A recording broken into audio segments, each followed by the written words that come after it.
amsa. Kasa ya rage naka. Kai da ke ku yi nazari ku gane menene amsa.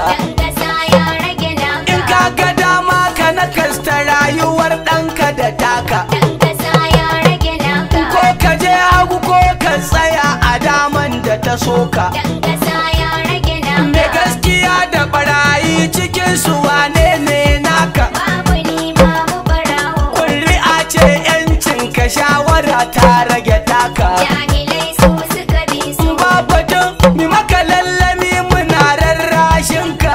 Babu ni babu barawo. Ga mararrabar hanya na fitawa kai ma ɗauta ka. Jahilai su suka bi su. Lokaci yayi da kanka za ka wa kanka hukunci. Babu ni babu barawo. Wanda duk ya ɗau gaskiya ya sa ran adalci. Jahilai su suka bi su. Wanda ko ya fi ƙarya ya yi wa kai nai ha'inci. Babu ni babu barawo. Ka sanya BBC ɗin hannunka ta yi alƙalanci. Jahilai su suka bi su. 'Yan takara da yawa amma halinsu ne ya yi bambanci. Babu ni babu barawo. Akwai ɓarayi a ciki sannan da mai halin kirki. Jahilai su In suka ka bi yi su. bincike ma a ciki da wanda ya ci kuɗin banki. Babu ni babu barawo. Waɗansu sun ci na 'yan fansho, waɗansu kuɗin taki. Jahilai su suka bi su. Akwai mashaya sannan da mai kawance da kilaki. Babu ni babu barawo. Akwai mushirki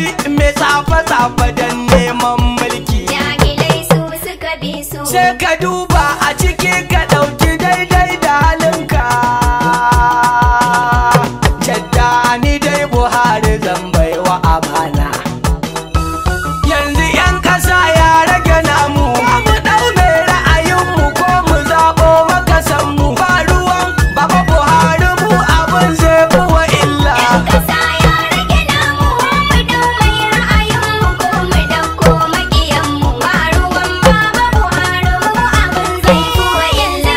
Kasa ya rage namu. Ko mu dau mai ra'ayinmu ko mu ɗauko maƙiyanmu. Ba ruwan Baba Buhari mu abin zai yi wa illa. Ya makagin hikima ga ɗan adam ba ni basira. Kasa ya rage naka. Faɗakarwa zan yi wa ɗan ƙasa babu gadara. Ka sake bin mai ra'ayinka. Ba rubutu zan yi ba baituka zan yi na tura. Ka ɗauko maƙiyinka. Rabbu don manzo yarda al'umma su ji su gyara. Kasa ya rage naka. Rasulu domin sa kake kawar wa bayan ka larura. Ka ɗauko maƙiyinka. Ni'ima kai mana ga waɗansu za su yi fitsara. Dai babu ruwan Suna ta faman ziga jahilai su zaɓo maƙiyan